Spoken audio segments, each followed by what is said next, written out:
They weren't ready for someone who mastered the art of precision without needing recognition. That's why they're confused. Your decisions land with such calculated force.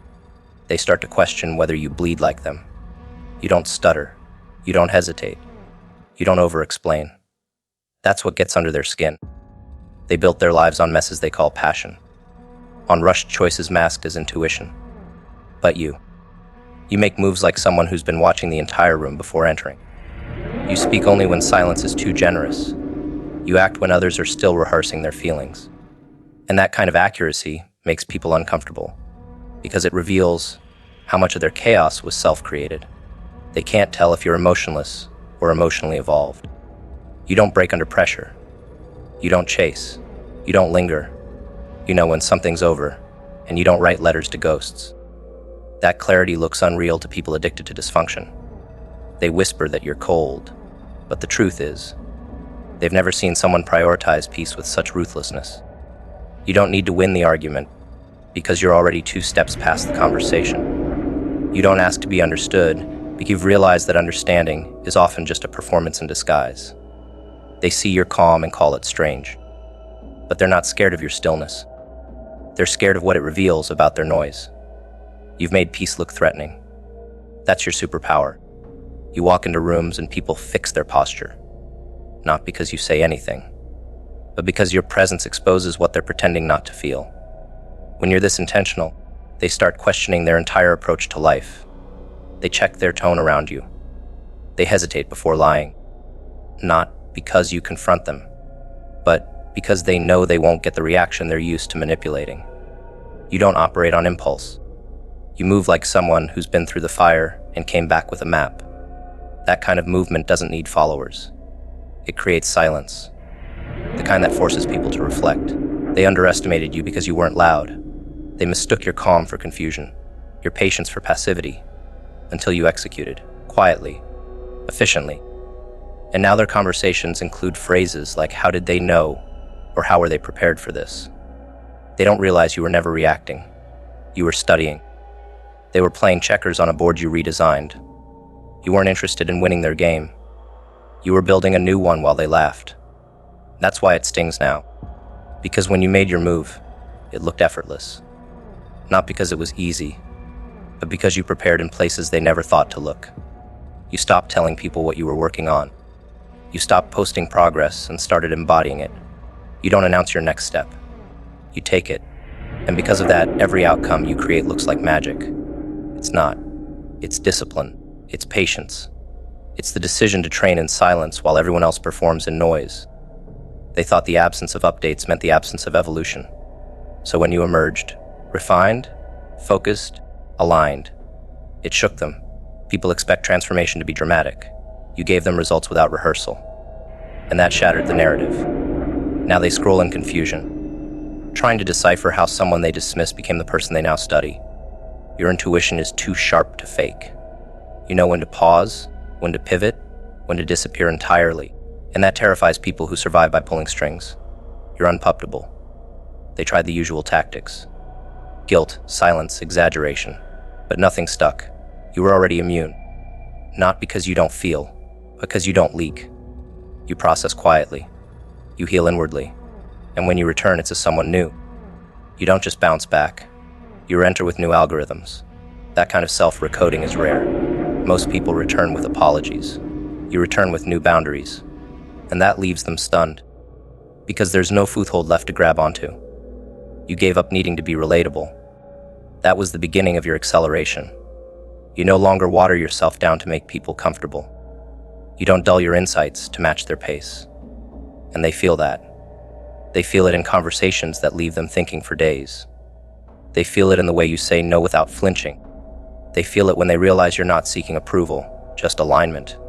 And in a world that runs on validation, that kind of self-trust looks mythical. But it's not a gift. It's a choice. You chose to stop negotiating with versions of yourself that were designed to be accepted. Now, they wonder how you always seem to land on your feet. But you're not landing. You're launching. You carry a level of self-awareness that disrupts comfort. You know your blind spots. You name your patterns. And because of that, you're nearly impossible to manipulate. You've already had the hard conversations with yourself. You don't need enemies to tell you where you went wrong. You've been your own judge, and now your own liberator. That terrifies people who rely on external chaos to deflect from their inner disorder.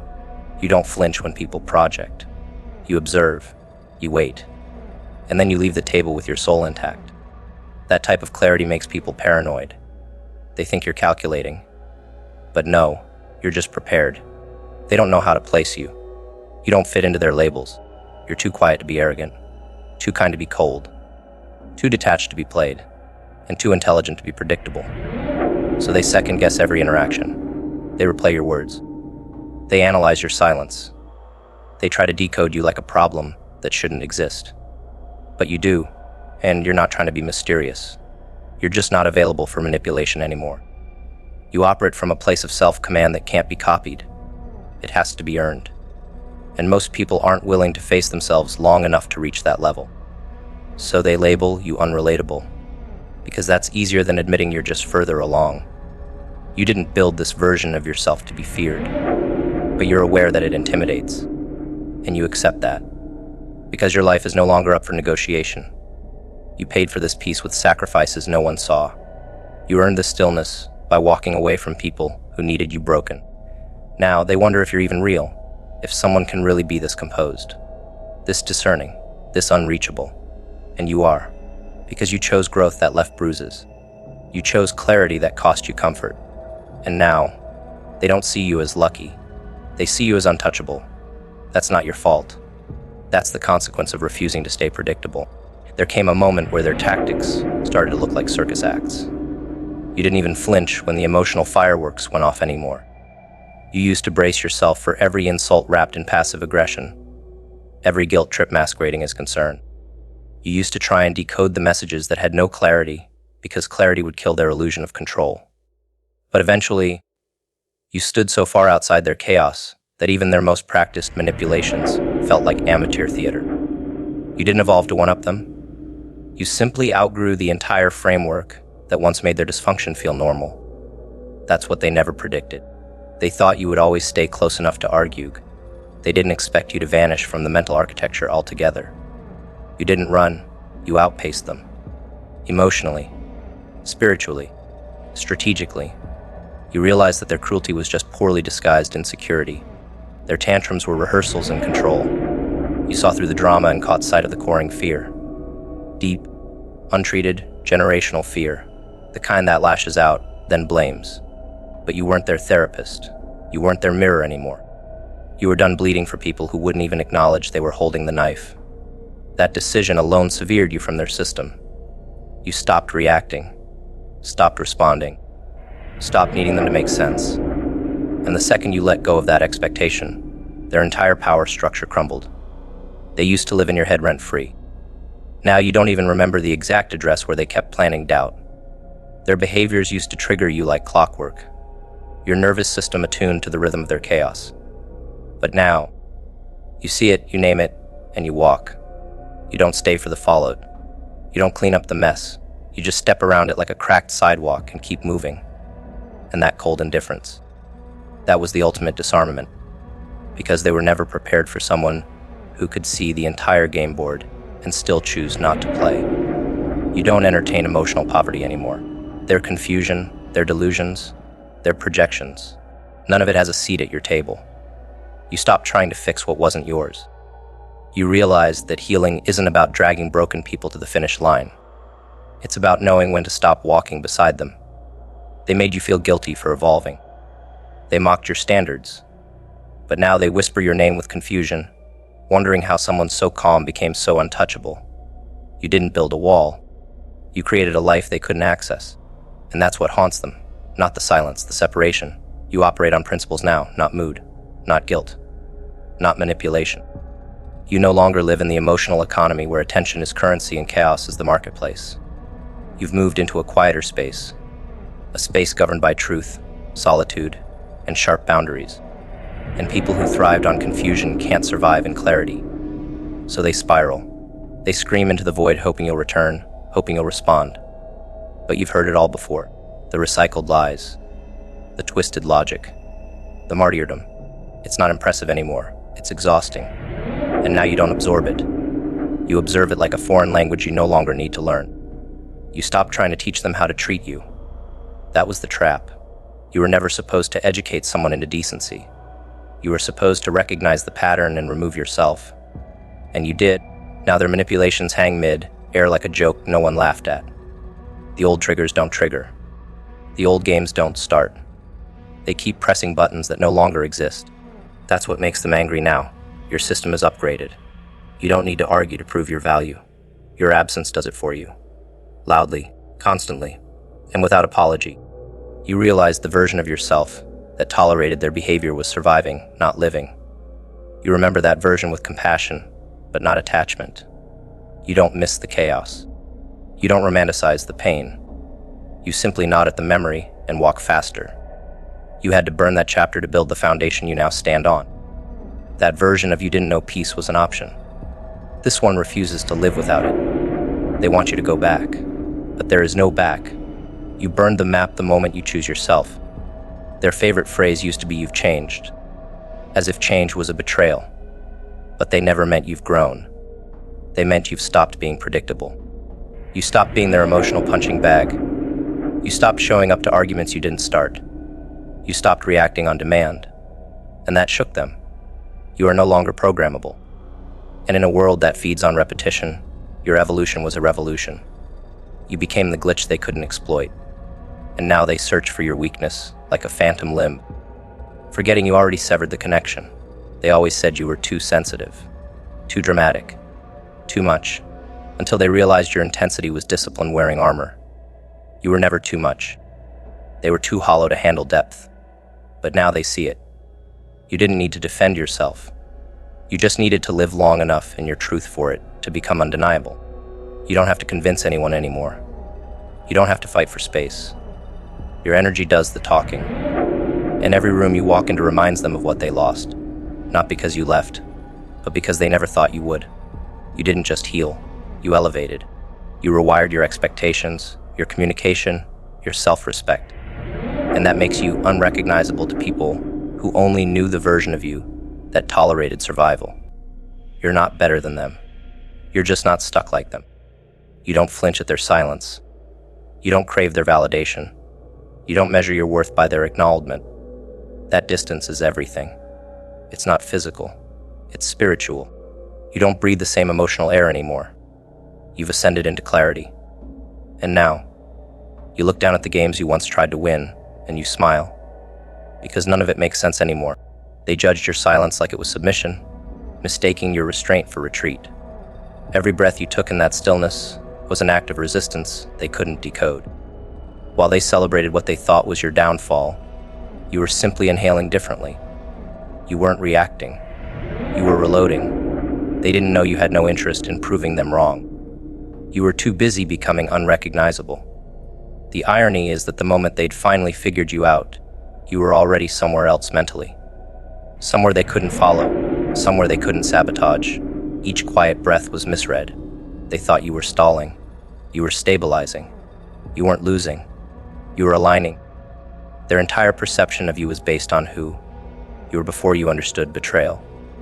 Before you grasped the twisted psychology of those who love control more than connection. They assumed you'd stay predictable, that your next steps would come from the same emotional template you used when you still hoped they'd change. But the moment you saw them clearly, even your breathing changed. You moved differently. You paused where you used to react. You withdrew where you used to engage. And that absence of emotional chaos confused them. They couldn't weaponize it. They couldn't feed off it. Because now you breathe with purpose, not panic. And each breath served as a declaration they were no longer the authors of your state of mind. They had a blueprint of you drawn in the ink of your old wounds. That's what they used to predict your moves. That's what they counted on. But blueprints only work if the structure stays the same. You had renovated everything, internally, spiritually, psychologically. The framework of who you were had collapsed under the weight of repeated betrayals, and in its place rose a version of you that didn't need to justify anything. Not your pace, not your boundaries, not your evolution. So as they watched, waiting for the familiar flare of reaction, you gave them nothing but calm breathing, And that calm, that was your proof that you were no longer theirs to understand. They expected noise, expected anger, expected some kind of loud resistance they could twist and present as proof of your instability. But you gave them grace wrapped in composure. And that shattered them, because people who misunderstand you want you loud. Loud gives them material. Quiet forces them to face themselves. And every breath you took in that quiet said one thing clearly. They were wrong about you. Their assumptions weren't just off. They were embarrassingly shallow. They underestimated how deeply you were rooted, how calculated your silence really was. They thought you were fragile. But fragility doesn't breathe through fire and keep walking. You became fluent in silence. Not the passive kind that waits for understanding, but the lethal kind that breaks illusions. The kind that replaces explanation with exit. That made your breath sacred. Because you no longer spoke to be heard, you inhaled to regain clarity. You let them talk. Let them narrate your character without context. Let them build fantasies where they played hero and you stayed small. And then you rose without drama, without rebuttal. They watched in confusion as the person they thought they broke kept showing up stronger, not louder, just more refined. And that refinement dismantled their narrative. Breath by breath, you learned that most people don't misunderstand you because you're complex. They misunderstand you because their projections are loud. They weren't listening to your words. They were reacting to their own fears. And when you stopped trying to clarify who you were, you disrupted their entire strategy. They needed you to explain, to defend, to plead. You did none of that. You just breathed differently, moved differently, existed differently, and they began to panic.